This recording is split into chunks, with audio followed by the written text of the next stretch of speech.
First contact confusion.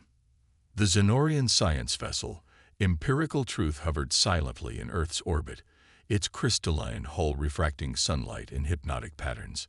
Inside the observation deck, Chief Anthropologist Vextar adjusted all 6 of his optical sensors to better view the blue planet below. His epidermis shifted from its neutral gray to a concerned lavender as he compiled his latest report. Record continuing observation log. He instructed the ship's eye. Earth date 2187. Continuing cultural assessment of human species prior to formal diplomatic relations. Vextar's voice, a melodic series of clicks and trills translated instantly by the ship's computer, carried notes of confusion that had become increasingly common in his reports over the past 3 months of observation. Humans continue to display behavioral patterns that defy rational explanation, he continued. They deliberately seek out experiences that trigger fear responses in their neural systems. They consume substances they know will impair their cognitive functions. They form intense emotional attachments to non-sentient creatures that serve no practical purpose. Most perplexing, they regularly engage in activities with high probability of physical harm for what they term recreational purposes. The door to the observation deck slid open with a soft hiss, admitting Science Director Nolak. Her crystalline exoskeleton glinted as she approached, her movements precise and economical. The Xenorian ideal. Your reports have caused considerable concern among the High Council, she said without preamble. Is it your assessment that humans are fundamentally irrational beings? Vextar's epidermis rippled in the Xenorian equivalent of a thoughtful frown. I wouldn't go that far, Director. They've built a relatively advanced civilization despite their peculiarities. They possess remarkable technologies in some areas that surpass our own. But their decision-making processes appear to incorporate elements beyond pure logic. Emotions, Nolak said, making the word sound like a diagnosis of terminal illness.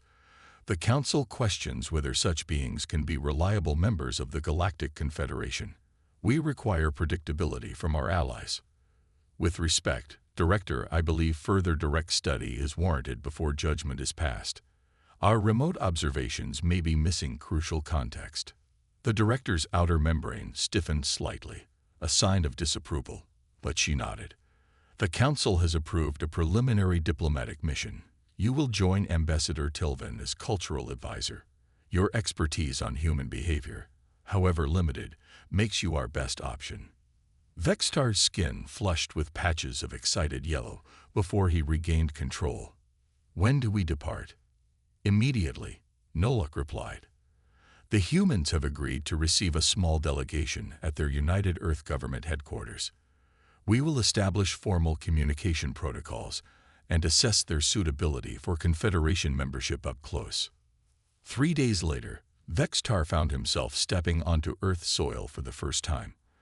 The gravity felt slightly heavier than the Xenorian standard maintained on their ships, but his muscles adapted quickly.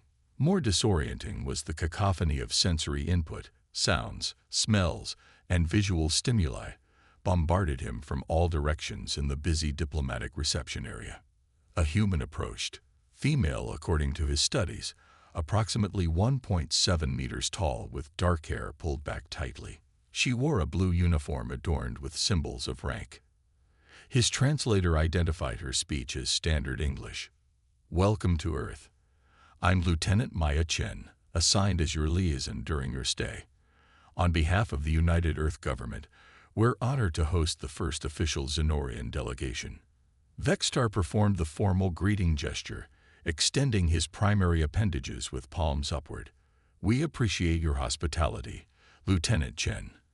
I am Vextar, Cultural Sciences Division. The human's face contorted briefly in what his studies indicated was a smile, a supposedly friendly expression that inexplicably involved baring teeth, an action that would signal aggression on most Confederation worlds. Please, call me Maya, she said. We've arranged accommodations suitable for your physiology, and tomorrow's schedule includes meetings with our diplomatic corps and a tour of our cultural preservation centers. Ambassador Tilvin stepped forward.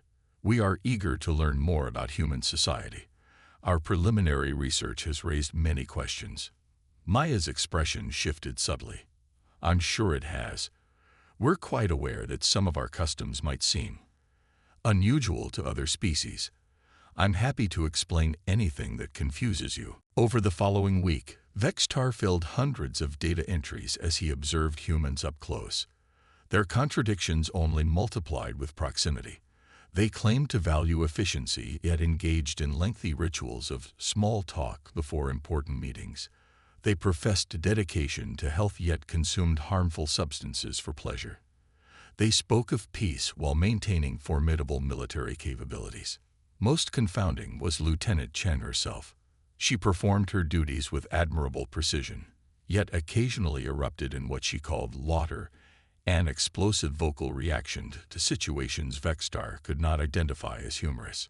She maintained professional boundaries, yet showed genuine interest in Zenorian culture that went beyond her assigned responsibilities. On the 8th day, their carefully structured diplomatic schedule was interrupted. Maya arrived at their quarters earlier than usual, her normally composed demeanor altered. There's been a change of plans, she explained. Our intelligence services have intercepted communications suggesting a third party is attempting to disrupt our diplomatic relations. The Secretary General believes it would be safer to move your delegation to our lunar base temporarily. Ambassador Tilvin's skin darkened with concern. Who would oppose our diplomatic efforts? We believe it's the Kresnovian Consortium, Maya replied, referring to a species known for aggressive territorial expansion. They've been trying to establish exclusive mining rights in this sector. A Zenorian-human alliance would complicate their plans. This introduces an unacceptable level of uncertainty, the ambassador stated. Perhaps we should return to our vessel until security can be guaranteed. Vextar noticed Maya's vital signs shift, subtle increases in temperature and heart rate that his sensors detected. She was concerned but controlling it well. With respect, Ambassador, moving now would be the safest option. Our intelligence suggests they may be monitoring your vessel. The lunar transfer would be under heavy security escort. After much discussion, the ambassador reluctantly agreed. Within hours, they boarded a military transport bound for Earth's moon. Vextar found himself seated beside Maya during the journey. You appear troubled, Lieutenant, he observed. Your species displays physiological indicators of stress that are remarkably similar to our own. She glanced at him with surprise. You can read human vital signs. My field equipment includes basic biometric sensors. They help me understand emotional states during cultural interactions. Maya smiled, a genuine expression he was learning to recognize. That must provide interesting data. Indeed, humans appear to experience emotional states with remarkable frequency and intensity. It makes your behavior challenging to predict. She laughed softly. I can imagine. Does it frustrate you? Our irrationality. Vextar considered the question carefully. Not frustration. Curiosity. Your species accomplishes remarkable achievements despite, or perhaps because of, these emotional components. It defies our understanding of evolutionary optimization. The transport shuddered slightly as it exited Earth's atmosphere. Through a viewing port, Vextar watched his first Earth sunset from space, a spectacular display of colors that triggered an unexpected aesthetic response in his own neural pathways. Beautiful, isn't it? Maya said quietly. That's one thing I've noticed about all spacefaring species. We all pause to look at the stars and planets, no matter how logical or emotional our cultures might be. Before Vextar could formulate a response, the ship's alert system activated. Red lights pulsed through the cabin as the pilot's voice came over the communication system. All passengers secure for evasive maneuvers. We've detected an unidentified vessel on intercept course. Maya's expression hardened instantly as she secured her safety harness. Ambassador, Vextar, hold tight. This might get rough. The transport lurched violently as it changed course. Ambassador Tilvin's epidermis paled to an alarmed white. What is happening, Lieutenant? We're being pursued, she replied. her voice suddenly calm and focused. "But this transport is armed and our pilot is excellent." A series of impacts rocked the vessel. The lights flickered and emergency systems activated. Vextar's sensor array detected hull breaches in the rear compartments. "We've sustained damage," the pilot announced. "I can't maintain course to the lunar base. Diverting to Nexus Station in neutral territory. Sending distress signal now." Vextar observed Lieutenant Chen with scientific fascination, even through his growing concern. Her vital signs indicated significant stress, yet her external demeanor projected confidence. She was simultaneously activating her communication device, checking a weapon at her hip, and verbally reassuring the Zenorian delegation. "Nexus Station is a commercial hub," she explained quickly. "Neutral territory, heavily populated with dozens of species. They can't openly attack us there without violating multiple treaties." The ambassador's membrane vibrated with agitation. "You believe these are Krasnovian forces?" "Almost certainly," Maya replied as she studied information on her portable device. "Nexus has medical facilities that can treat both human and Zenorian physiology. We'll be safe there until reinforcements arrive." Vextar noted that she didn't sound entirely convinced of this last statement. As the damaged transport limped toward the distant space station, he continued his observations, recording everything. If they survived, this unexpected crisis would provide invaluable data on human behavior under pressure, assuming, of course, that their behavior remained rational enough to study. The transport shuddered again as the pilot pushed the damaged engines beyond safety parameters.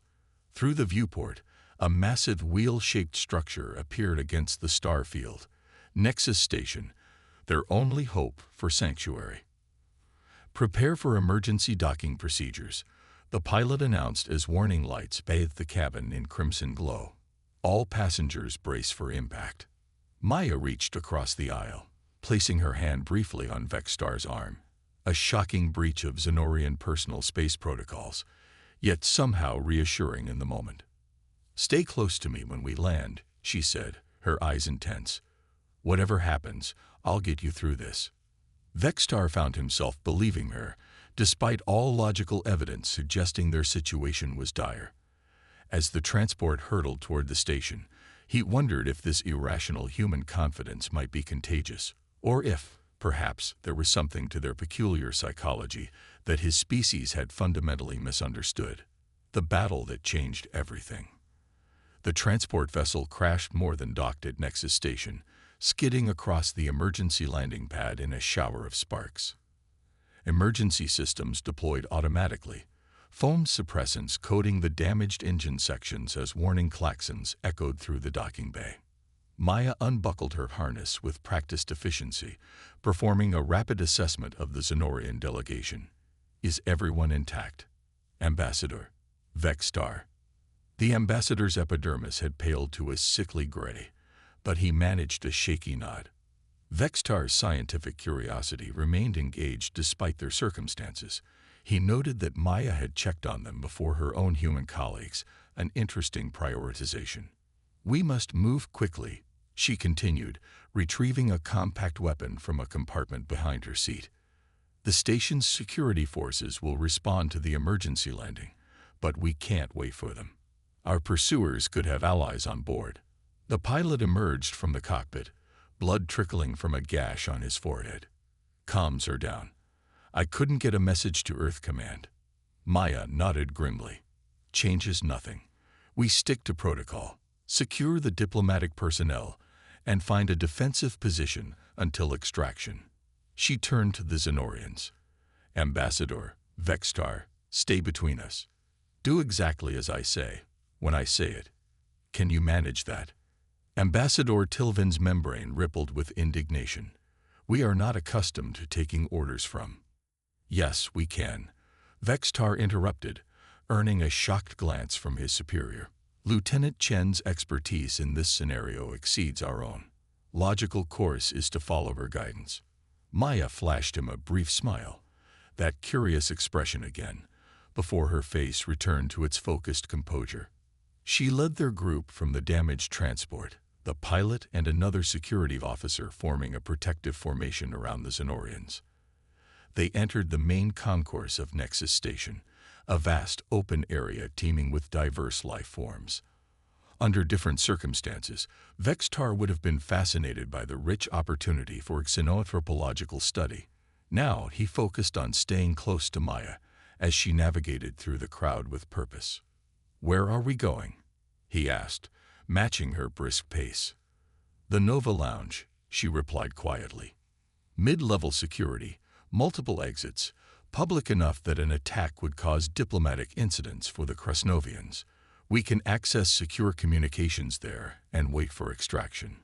As they moved through the station, Vextar noticed Maya's eyes constantly scanning, assessing threats, mapping escape routes, calculating angles of approach.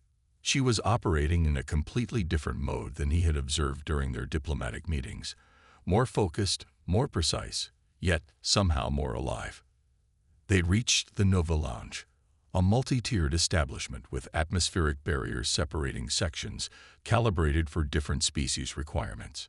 The central area featured a circular bar surrounded by tables, where various beings conducted business or sought recreation. Maya secured a table with excellent sightlines to all entrances, positioning the Zenorians against the wall with humans on their exposed side.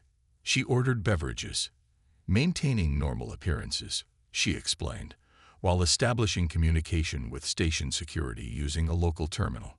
"ETA on extraction team is 40 minutes, she informed them after a brief exchange. "We just need to stay quiet and—" Her words cut off as her attention snapped to the main entrance. 6 humanoid figures had entered, broad-shouldered with distinctive red-hued skin and protruding cranial ridges. "Krasnovians," the pilot muttered, his hand moving subtly toward his weapon. "Hold," Maya commanded softly. "No engagement unless they move on us. Public space, too many civilians." Vextar observed the Krasnovians with scientific detachment despite the danger. Their species was known throughout the galactic community for aggression and territorial expansion. Their philosophy centered on strength as the only meaningful currency in interspecies relations.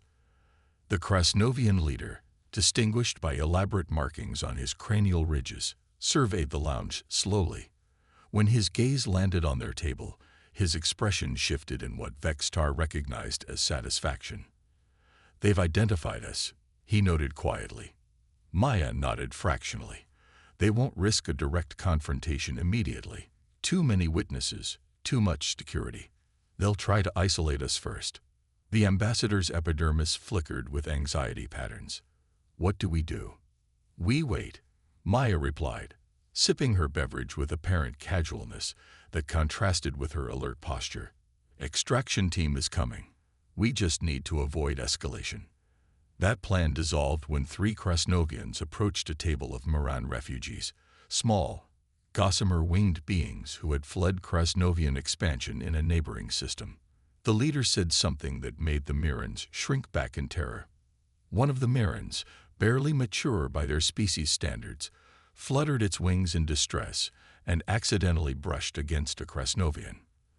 The response was immediate and brutal. The Krasnovian backhanded the small being, sending it crashing into a nearby table. What happened next occurred so quickly that Vextar's recording equipment could barely track the sequence of events. Maya was on her feet, moving with startling speed toward the confrontation. The pilot and security officer flanked out without verbal communication, positioning themselves strategically. "That's enough," Maya said, her voice carrying clearly despite not being raised. She stood between the Krasnovians and the fallen Moran, who was being helped up by its companions. The Krasnovian leader sneered down at her, towering by at least 30 centimeters. "Human, this doesn't concern you or your diplomatic pets. Walk away." "Assaulting civilians on a neutral station concerns everyone," Maya replied, her tone measured but firm. "You know station regulations as well as I do. Walk away now. No reports filed. Everyone saves face." Vextar watched in fascination. Maya's vital signs indicated elevated stress hormones, yet she displayed no external signs of fear. More intriguing, She had intervened in a situation that offered no logical benefit to their mission and significantly increased their risk. The Krasnovian laughed, a harsh, guttural sound. Your species is too young to understand galactic politics. This isn't your diplomatic reception room. Out here, strength determines who walks away. He reached for the ceremonial blade at his belt, a curved weapon that served as both status symbol and very real threat. Maya didn't retreat. Instead, she shifted her weight almost imperceptibly, her body language transforming in a way Vextar couldn't fully analyze but found deeply significant. Final warning, she said quietly. The Krasnovian lunged with his blade, a movement that should have been too fast for the smaller human to evade.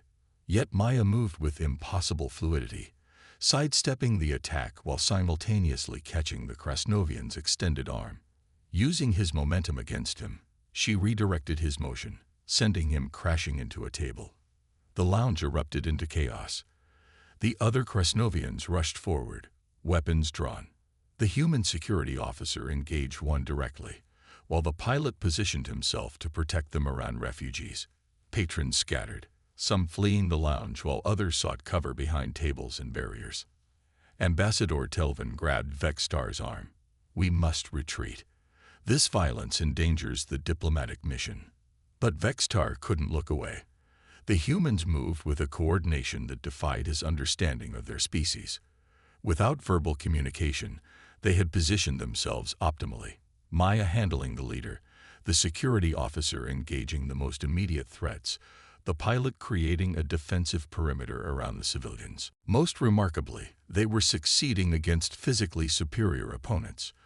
The Krasnovians were stronger, with natural armor and greater reach, yet the humans' movements were so precise, so economical, that they negated these advantages. Maya ducked under a wild swing from the Krasnovian leader, delivering 3 rapid strikes to nerve clusters that Vextar knew from his xenobiology studies would cause significant pain without permanent damage. The Krasnovian staggered back, his expression registering shock that matched Vextar's own. We should help them, Vextar said suddenly, surprising himself as much as the ambassador. We are diplomats, not combatants. Tylvan protested. A Krasnovian who had circled around the main confrontation spotted the Xenorians and charged toward their table, blade drawn. Vextar realized with sudden clarity that the diplomatic mission's fate was already decided. They were in combat, whether they chose to be or not. Acting on instinct rather than calculation, Vextar grabbed the heavy metallic container that had held their beverages and hurled it with precision. It struck the charging Krasnovian directly in his facial sensory organ, momentarily disorienting him.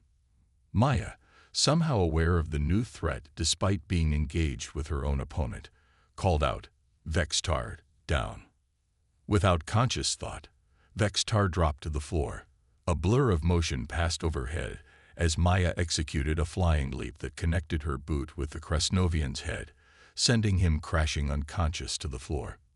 She landed beside Vextar, extending a hand to help him up, another violation of Xenorian physical protocols that now seemed entirely appropriate. Good throw, she said, her breathing elevated but controlled. Before Vextar could respond, another Krasnovian charged toward them. This time, the human and Xenorian moved in surprising coordination, Vextar sliding a chair into the attacker's path as Maya vaulted over a table, using the momentary stumble to gain advantage. The station's security forces finally arrived, deploying sonic disruptors that incapacitated several combatants. Specialized barriers separated the remaining fighters as armed officers established control of the situation. In the sudden stillness that followed, Vextar became aware of his own elevated vital signs and the curious sensation of satisfaction that accompanied them.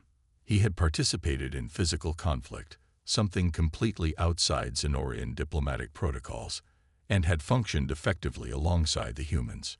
Maya approached him, a small laceration visible on her cheek, but otherwise appearing remarkably composed given the circumstances. Are you injured? Negative, Vextar replied, then corrected himself with the human idiom. she had taught him earlier that week. "I'm fine. You are damaged." She touched the cut on her face and shrugged. "It's nothing." The ambassador, Tilven, had emerged from behind an overturned table, his epidermis cycling through patterns of shock and disbelief. This violence is precisely why we questioned humanity's readiness for Confederation membership. To Vextar's surprise, he found himself responding before Maya could. "With respect, Ambassador, I disagree. What we witnessed was not irrational violence, but calculated protection. The humans intervened to protect civilians who were being harmed. They utilized minimum necessary force. They coordinated without verbal communication. Most significantly, they placed themselves at risk to protect others, including us." The ambassador's membrane rippled skeptically. "You cannot seriously be defending this barbaric display." "I am not merely defending it," Vextar said, his scientific objectivity merging with newfound conviction. "I am suggesting we fundamentally misunderstood human psychology. What we interpreted as irrational behavior patterns may actually be adaptive strategies we simply fail to recognize." Maya watched this exchange with obvious interest as station medical personnel arrived to treat the injured. One approached Vextar with a scanning device. "I'm showing elevated neurotransmitter levels in your central neural cluster," the medic said. "Are you experiencing disorientation?" "Quite the opposite," Vextar replied. "I believe I am experiencing clarity." Later, in the station's secure diplomatic quarters, Vextar recorded a private research log, while Maya coordinated with the extraction team that had finally arrived. The ambassador was resting in separate quarters, still processing the day's events. "Continuing observation log," Vextar dictated. "I must fundamentally revise my assessment of human psychology. What appeared as contradictory or irrational behaviors may actually represent a highly adapted cognitive flexibility. Humans deliberately seek out fear-inducing experiences, not from irrationality, but to train their responses to danger. They consume consciousness-altering substances not merely for pleasure but to explore different mental states, potentially enhancing creativity. They form emotional attachments that appear illogical but create social bonds that function effectively in crisis." He paused, considering the events in the lounge. "Most significantly, they possess a capacity for controlled aggression that defies conventional classification. In combat scenarios, humans appear to enter an altered state where their typical social behaviors are suspended in favor of remarkable coordination and tactical awareness. This is not primitive regression, but rather a sophisticated adaptive response." The door chimed softly. Maya entered at his acknowledgement, now wearing a fresh uniform, the cut on her face sealed with medical adhesive. "Extraction team is ready when you are," she said. "Secure transport back to Earth. The Kresnovians have been detained and diplomatic complaints filed." "You risked the entire diplomatic mission to protect the Moran civilians," Vextar observed. "Our protocols would have classified that as irrational." Maya sat across from him, her expression thoughtful. "Some things matter more than protocols." "I believe I understand now," Vextar said. "What appears to us as human irrationality is actually a different form of calculation, one that incorporates variables we wouldn't consider." She smiled. That expression he had initially found so confusing now seemed perfectly comprehensible. "That might be the most insightful observation any non-human has ever made about us." "I owe you an apology," Vextar continued. "I classified your species as fundamentally unpredictable. I failed to recognize the patterns because I was using incorrect parameters." "No apology needed," Maya replied. "But if you really want to understand humans, you should know that what happened today, that wasn't even us at our best. When humans truly work together, when we're fighting for something we believe in rather than just reacting to a threat, that's when you see what we're really capable of." As they prepared to depart the station, Ambassador Tilven approached them. His epidermis had stabilized to its normal hue, and his posture suggested he had reached some internal resolution. "Lieutenant Chen," he said formally, "I must commend your actions today. While I remain, Concerned about human methods, I cannot dispute their effectiveness. Your protection of my delegation fulfilled your diplomatic responsibilities under extremely challenging circumstances. Maya nodded respectfully. Thank you, Ambassador. The ambassador turned to Vextar. Chief Anthropologist, I will be recommending an expanded cultural exchange program in my report to the High Council. Your insights during this crisis proved valuable. I believe there is much our species can learn from each other, despite our differences. As they boarded the secure transport vessel for Earth, Vextar found himself seated beside Maya once again. The symmetry was not lost on him, though everything else had changed since their previous journey. Your communication with Ambassador Tylvan was remarkably effective, he noted. You've gained his respect.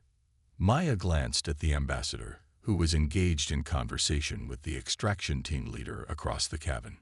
Sometimes you have to show rather than tell, she said. Actions communicate more than words ever could. An interesting observation from a diplomatic officer, Vextar replied. Diplomacy isn't just about avoiding conflict, she said. Sometimes it's about demonstrating who you really are when conflict can't be avoided.